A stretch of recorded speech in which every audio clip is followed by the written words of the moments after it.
पिछले वीडियोस में हम चैप्टर 1 कंप्लीट कर चुके हैं 12th क्लास की एनसीईआरटी का। और इससे पिछले वीडियो में हमने इलेक्ट्रोस्टैटिक पोटेंशियल एनर्जी के बारे में पढ़ लिया है।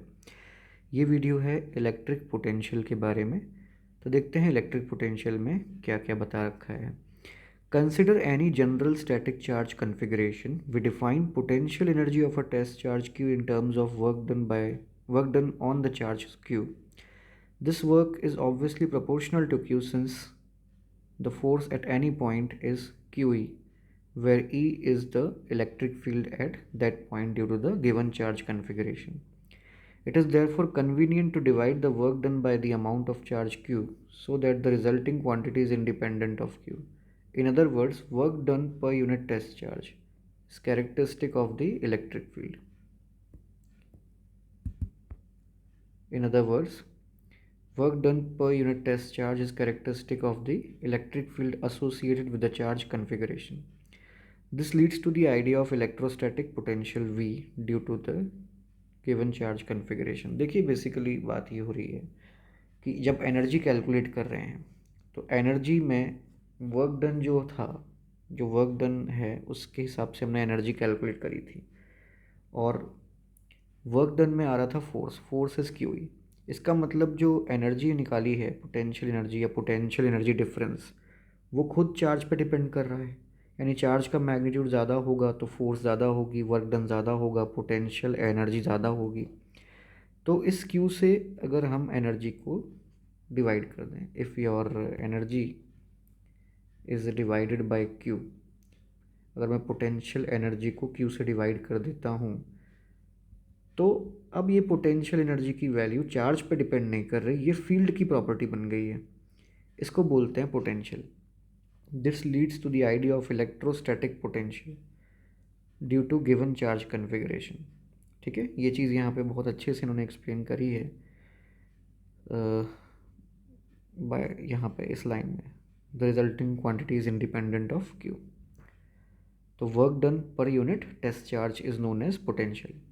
Work done by external force in bringing a unit positive charge from r to p, तो हमने पहले कैलकुलेट किया, बस उसको क्यू से डिवाइड और कर दिया गया है। तो ठीक है, here V P and V R the electrostatic potentials at P and R respectively. Note as before that it is not the actual value of potential but the potential difference, क्योंकि जो अपने वर्क कैलकुलेट किया था उसमें limits आपने points are और P के बीच की ली थी। तो ये एनर्जी डिफरेंस को अगर आप क्यू से डिवाइड करोगे तो पोटेंशियल का भी आपको डिफरेंस ही मिलेगा। Basically this is potential difference, जो आगे आप करंट इलेक्ट्रिसिटी में यूज़ भी करते हो टर्म, राइट। तो पोटेंशियल हम बोल देते हैं उसको डेली यूज़ में, but it is potential difference. Work done by external force in bringing a unit positive charge from infinity to a point is equal to the electrostatic potential at that point. ये definition हो गई potential की। Definition of electric potential जो class में teachers आपको बताते हैं या जो रेफरेंस बुक्स में लिखी हुई मिलती है, ये डेफिनेशन मिलती है। इसके ऊपर का एक्सप्लेनेशन एनसीईआरटी में दे रखा है। In other words, the electrostatic potential at any point in a region with electrostatic field is the work done in bringing a unit positive charge without acceleration from infinity to that point. अब इसको मैं दोबारा explain नहीं कर रहा हूँ क्योंकि ये चीज़ पिछले वीडियो में मैं आपको बता चुका हूँ जहाँ पे पोटेंशियल एनर्जी के बारे में बात की गई थी। तो आगे आता हूँ, मतलब जो बातें वहाँ एनर्जी के बारे में की थी ना, क्यू से डिवाइड करके अब हम पोटेंशियल के बारे में उन्हीं बातों को लिख रहे हैं। ठीक है, मतलब इसमें आपने लिख दिया यूनिट पॉजिटिव चार्ज, पहले आप ला रहे थे एनी चार्ज, जब किसी भी चार्ज को इन्फिनिटी से ला रहे थे तो वो वर्क डन कहला रहा था पोटेंशियल एनर्जी। अब आप यूनिट पॉजिटिव चार्ज को लाने में जो वर्क कर रहे हैं वो कहलाएगा potential. The qualifying remarks made earlier regarding potential energy also apply to the definition of potential. To obtain the work done per unit test charge, we should take an infinitesimal test charge del q, obtain the work done del w in bringing it from infinity to the point, and determine the ratio del w by del q. Also, the external force at every point of the path is to be equal and opposite to the electrostatic force on the test charge. तो again same चीज़ जो पहले small Q charge के लिए बोली जा रही थी वो यहाँ पे एक यूनिट पॉजिटिव चार्ज के लिए, यानी 1 कूलम के पॉजिटिव चार्ज के लिए बोली जा रही है SI यूनिट्स में, ठीक है। Potential due to a point charge, जो डेरिवेशन है बेसिकली, जो भी एग्ज़ाम्स आप प्रिपेयर कर रहे हैं जिसके लिए भी, फॉर एग्जांपल अगर आप बोर्ड एग्ज़ाम्स के लिए प्रिपेयर कर रहे हैं तो potential due to a point charge solve करने पे आता है V equal to KQ/R। Potential due to a point charge का वैल्यू कितना आता है सॉल्व करने पे? V equal to KQ/R। अब V इक्वल टू KQ/R का यहाँ पे दे रखा है डेरिवेशन, वो चीज़ आपको यहाँ पे सॉल्व करके बताइए।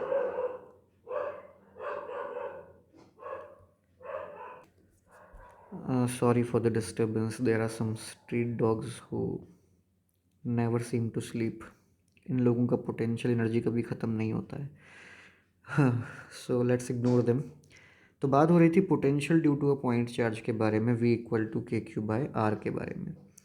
तो ये डेरिवेशन KQ/R की डेरिवेशन है, ठीक है। अब इसमें मैं मैथमेटिक्स पे आता हूँ सीधा।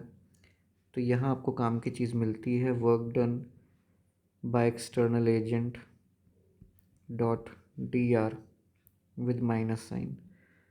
और यहाँ पे एक्सटर्नल एजेंट का जो वर्क डन है वो कैलकुलेट करने के लिए पहले फोर्स की वैल्यू लिखी गई है DR KQ माइनस, देखो 1/r² का इंटीग्रेशन -1/r और इन्फिनिटी से लेके r तक आपको इसको लेके आना था।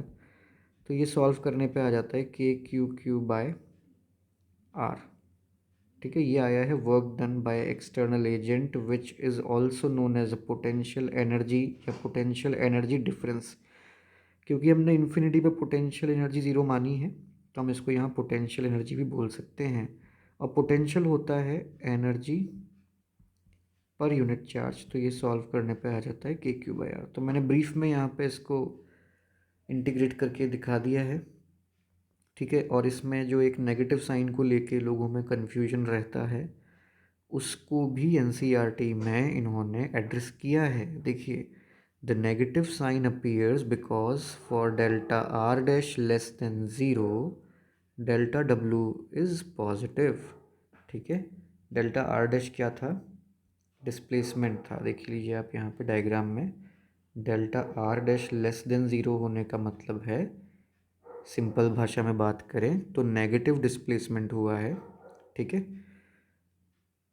उसके लिए वर्क डन कैसा आया है? पॉजिटिव आया है। क्यों पॉजिटिव आया है? क्योंकि आप एक पॉजिटिव चार्ज के अगेंस्ट दूसरे पॉजिटिव चार्ज को लेके आए हैं जिसका मैग्नीट्यूड है 1 कूलम, है ना, यहाँ लिखा हुआ भी है। पॉजिटिव 1 कूलम चार्ज को जब आप लेफ़्ट की तरफ लेके आएंगे तो एक्सटर्नल एजेंट का वर्क डन पॉजिटिव आता है। कब आता है पॉजिटिव? जब डेल्टा R नेगेटिव हो, ठीक है। तो ये माइनस साइन को लेके NCERT में बताया गया है कि ये एडिशनल माइनस लेना है, तभी आपका एंड रिजल्ट पॉजिटिव चार्ज के पोटेंशियल के लिए पॉजिटिव आएगा। आगे आते हैं, this by definition is the potential P due to charge Q। Equation 2.8 line, यानी कि ये वाली equation 2.8 is true for any sign of the charge Q, though we consider Q greater than 0 in this derivation. For Q less than 0 V will be negative। मतलब कुल मिला के आप and result ध्यान रखिए, पॉजिटिव चार्ज है तो potential भी पॉजिटिव आया है, नेगेटिव चार्ज है तो पोटेंशियल भी नेगेटिव आया है। साइन वगैरह में डेरिवेशन में बहुत ज़्यादा उलझने से कोई बेनिफिट होने वाला नहीं है। Work done by external force per unit positive test charge in bringing it from infinity to the point is negative, ठीक है। Work done by external force per unit positive charge in bringing it from infinity is negative, अगर हम negative के against work कर रहे हैं। This is equivalent to saying that work done by electrostatic force in bringing the unit positive charge from infinity to the point P is positive, ठीक है। Again repetition लग रहा है थोड़ा सा। This is as it should be since Q less than 0 the force on a unit positive test charge is attractive so that the electrostatic force and the displacement are in the same direction। अगर मैं सीधी बात बताऊं तो attractive forces के लिए potential energy और potential negative आते हैं। ये हम ग्रेविटेशन में भी देख चुके हैं, हालांकि उसके वीडियोस अभी आए नहीं आपके, बट अगर आपने 11th क्लास में ग्रेविटेशन पढ़ा है तो ये चीज़ आपने वहाँ देखी है कि वहाँ सारे पोटेंशियल एनर्जीज और पोटेंशियल के आगे एक नेगेटिव साइन है, क्योंकि ग्रेविटेशन में फोर्स सिर्फ और सिर्फ अट्रैक्टिव होती थी। और यहाँ पर रिपल्शन का भी ऑप्शन है। तो रिपल्शन वाले केसेस के लिए जब भी रिपल्सिव फोर्स लगी है तो पोटेंशियल एनर्जी पॉजिटिव आ रही है, और जब भी अट्रैक्टिव फोर्सेस आ रही हैं तो उस केस में पोटेंशियल एनर्जी नेगेटिव आ रही है। ठीक है, तो ये एक कंक्लूजन हम यहाँ से निकाल सकते हैं।